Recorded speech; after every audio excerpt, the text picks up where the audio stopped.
Pancawang. Silakan Kak. Bismillahirrahmanirrahim. Assalamualaikum warahmatullahi wabarakatuh. Waalaikumsalam. Nama Aib Suhendar, jabatan sebagai Kepala Desa di Desa Pancawangi, Kecamatan Pancatengah, Kabupaten Tasikmalaya, Provinsi Jawa Barat. Ini kepala desa termuda di Pancatengah. Wah, Tentunya memiliki kelebihan banyak itu. inovasi dan pemikiran-pemikiran yang milenial mungkin ya diharapkan Amin, mudah-mudahan. oleh masyarakat. Semoga Amin. sesuai harapan warga desa di sini. Amin, amin, amin. Yang terpenting bisa membawa kemanfaatan dan keberkahan untuk masyarakat Desa Pancawangi. Amin. Ini wajib itu Pak. Harus. Insya Allah. Nah, kita sekarang berada di lokasi Legok Nyenang ya Pak. Ya. Mau dibikin apa ini Pak? Kampung Sindang Sari. Jadi gini rencananya, ini kan sesuai dengan tuntutan. Jadi di awal pelantikan dulu kan seorang kepala desa itu harus membuat RPJMD, rencana pembangunan jangka panjang. Ya. Desa itu seperti apa. Kemudian ada turunan dari RPJM itu menjadi RKP, kira-kira kan seperti itu. Nah, sehingga saya merancang atau membuat suatu perencanaan panjang terkait daripada apa yang divisi misikan. Dalam visi misi kan diterapkan bahwa untuk meningkatkan kemandirian kemajuan desa itu perlu adanya dongkrakan PAD yang sangat luar biasa, yang sangat kuat, sehingga ketika PAD sudah kuat, sudah besar, maka insya Allah kemajuan kemandirian desa itu akan terwujudkan. Nah, yang pada akhirnya saya mengeksplorasi beberapa wilayah tempat yang ada di wilayah Desa Pancawangi dan berlabuhlah di Kampung Sindang Sari Legok Nyenang ini. Nah, kembali ke hal yang tadi, kenapa mesti adanya dongkrakan PAD yang sangat kuat di tataran desa, karena desa itu kan merupakan miniatur daripada negara. Desa punya pemerintahan, desa punya masyarakat, desa punya wilayah, kan itu.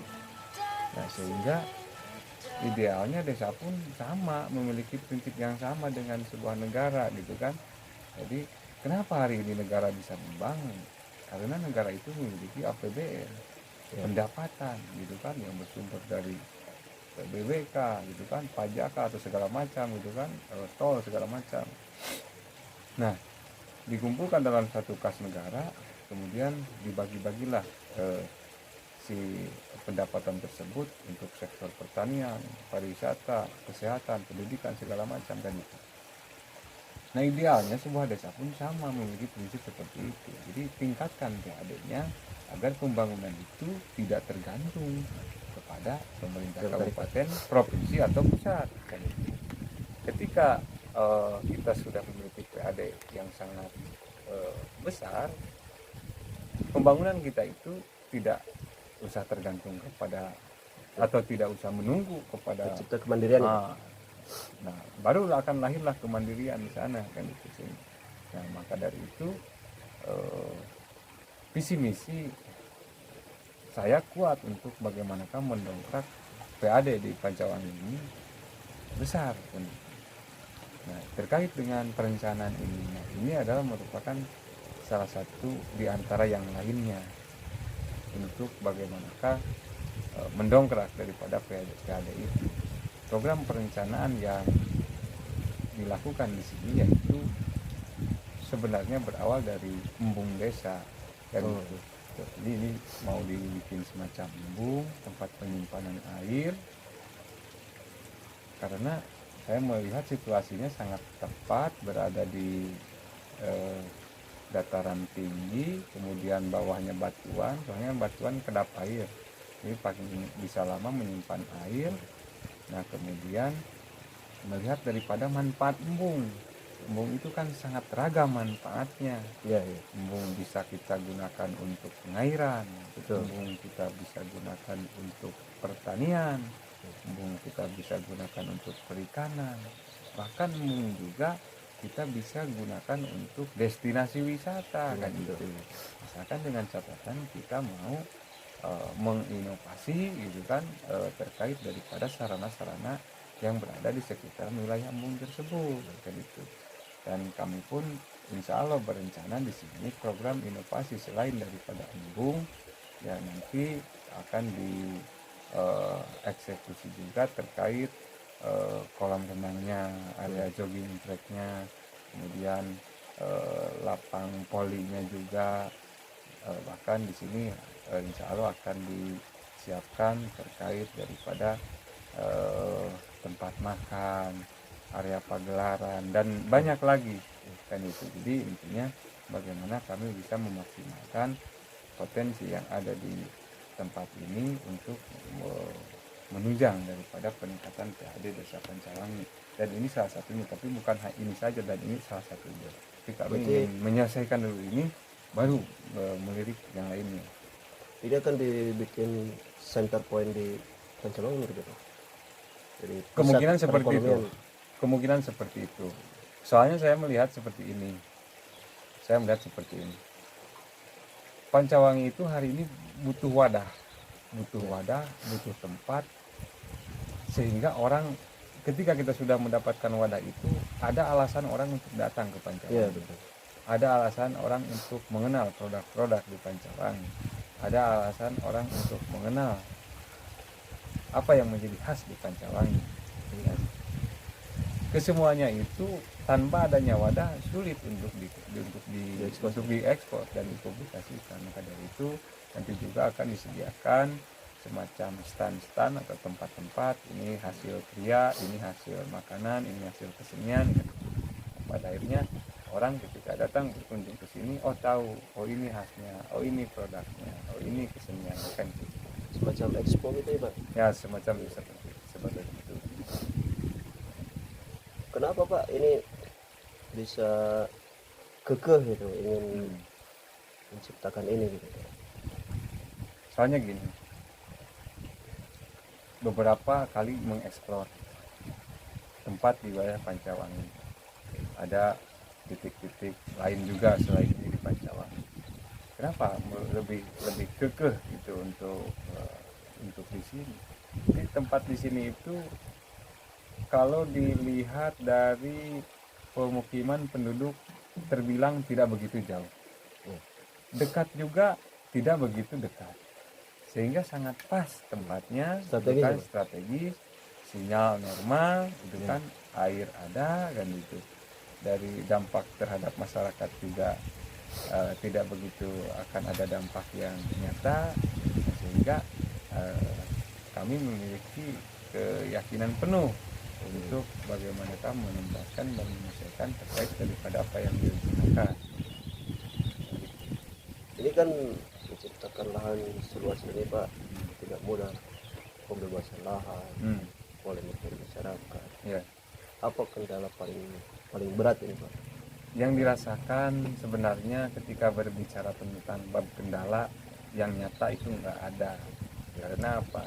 Karena di awal juga tahapan-tahapannya disosialisasikan, sehingga ketika ada pengeksekusian pun nggak begitu ada tantangan-tantangan yang nyata kan gitu. Tapi ya namanya manusia lah, tetap ada pro kontra. Ketika seseorang sudah tidak suka kepada saya mah ya mau bikin apapun juga ya gak suka gitu kan. Tapi yang terpenting kita hari ini apa, ya lurus saja dengan jalur-jalur yang kita kerjakan dan rencanakan. Selama itu masih membangun kepentingan masyarakat ya? Nah itu sudah berapa persen ini Pak pembangunan ini sampai saat ini? ketika saya lihat dengan draft yang direncanakan, jadi kan ini setplannya ada di memori ini yang masih jadi PR hari ini kan. Jadi setplannya masih di dalam pikiran saya, belum dieksekusi dalam bentuk konsultan atau segala macam, dan ini diperkirakan ini paling 5%, 10%, 5%, 10%, dengan targetan selesai itu di 2024 insya Allah, kalau tidak ada kendala apapun. Tapi mudah-mudahan ada program-program atau sumber-sumber lain yang bisa ikut menuntaskan daripada program dia. Maka dari itu mudah-mudahan pemerintah di Pemkab, Pemprov ataupun pusat bisa mengulurkan bantuannya ke bidang ini, karena kami memiliki keyakinan kuat gitu untuk bagaimanakah mendongkrak atau ingin segera menyelesaikan daripada pekerjaan. Apa yang kebutuhan yang sangat urgent saat ini Pak? Untuk kebutuhan yang sangat urgent untuk wilayah di sini banyak, sebenarnya kompleks, mulai dari hal yang sifatnya infrastruktur, penerangan, ataupun hal yang menyangkut dengan bangunan. Jadi kan banyak hal yang akan dibangun di sini, sehingga sampai hari ini pun kami belum tahu pasti gitu kan, dari manakah anggaran ini bisa datang gitu kan. Nah, sehingga kami pun membuka ruang untuk siap berkomunikasi dengan pihak intinya butuh mana konsultan saja yang itu ya gitu ya. Selain dari anggaran, usaha sampai saat ini sudah mengajukan kemana saja Pak? Ini sudah dikomunikasikan ke jajaran legislatif, eksekutif di tingkat kabupaten sudah, juga bahkan beberapa teman di provinsi juga insya Allah kan itu, cuman walau alam jadi atau tidaknya. Sudah mulai dipromosikan belum ini Pak ke masyarakat Aceh Tengah atau belum, karena memang belum waktunya. Jadi kan tahapannya gini, untuk sementara karena ini merupakan bangunan yang sifatnya semacam kolam, jadi langkah awal kami agar ini bisa terus berjalan dan menghasilkan, rencananya ini akan buat perikanan gitu kan. Nanti kita bisa mengambil hasil dari perikanan itu, jadi sambil menyelam minum air, sambil berjalan kita bisa menghasilkan juga gitu kan. Hitung-hitung kami mencari pengalaman juga dalam bidang itu. Berapa luas ini Pak yang nanti akan yang tergenang air? Yang direncanakan sebenarnya secara keseluruhan ini hampir di 2 hektar secara keseluruhan, tapi lahan yang sudah tereksekusi hari ini yang sudah dimiliki di sekitar sehektar lebih, sehektar seperempatan lah. Jadi masih ada beberapa lahan yang belum tereksekusi juga sampai hari ini. Mudah-mudahan lah doanya gitu, biar segera tereksekusi, termiliki kan gitu. Jadi ketika lahannya sudah termiliki, kita kan memiliki kebebasan yang mutlak, yang nyata gitu. Nah, karena itu ya sifatnya dasar. Jadi penguasaan lahan, setelah itu sudah dapatkan, baru kita bisa mengeksekusi dengan luasa. Ini kan nanti pasti ada pembuangan air itu. Ya. Airnya mau dibuang kemana ini? Apakah berbahaya atau bagaimana, atau lebih bermanfaat? Justru kami melihat di sini secara dampak tidak ada yang signifikan, karena air dari sini justru mengalir ke sungai gitu. Jadi ditangkap lagi sama sungai. Jadi tidak ada sesuatu hal yang sekiranya membahayakan di sini misalnya. Ada pertanian yang terair nggak Pak dengan adanya ini, pesawahan yang tertolong dengan ini gitu? Ada. Jadi sawah-sawah di daerah-daerah sekitar di sini bisa dimanfaatkan air dari sini gitu untuk pengairannya.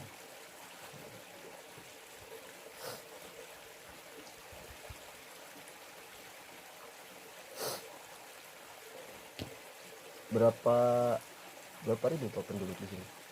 Keseluruhan penduduk di Pancawan ini yang sudah aktif itu di kisaran kurang lebih 2.752 orang itu yang sudah aktif. Tapi kalau secara keseluruhan dengan balita dan yang lainnya itu di kisaran 5.000 kurang lebih. Ini dikelola oleh Pemdes atau oleh Bumdes Pak? Bumdes. Oleh Bumdes Itu karena kalau di negara itu ada badan usaha milik negara, kalau di desa kita besarkan BUMD, badan usaha milik desa.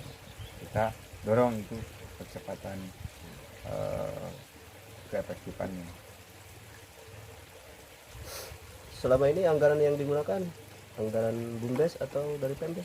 Dari PMD, tentunya kan dari dana desa, tapi arahnya melingkar, masuk dulu ke kas Bumdes, baru Bumdes mengeksekusi. Jadi Bumdes lebih besar nanti menerima manfaatnya Betul. untuk pengelolaan. Ya, nanti ini kan menjadi unit produksi. Mungkin ini masuknya kategori unit produksi dalam bidang wisata misalkan.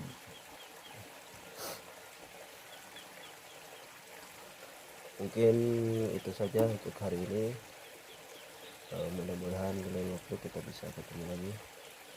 Semoga ini dapat didengar oleh orang-orang yang bisa memfasilitasi pembangunan ini, terutama para pejabat di atas. Amin, amin. Karena di bawah sangat berharap untuk kemajuan ekonomi, kemajuan UMKM, sehingga terciptanya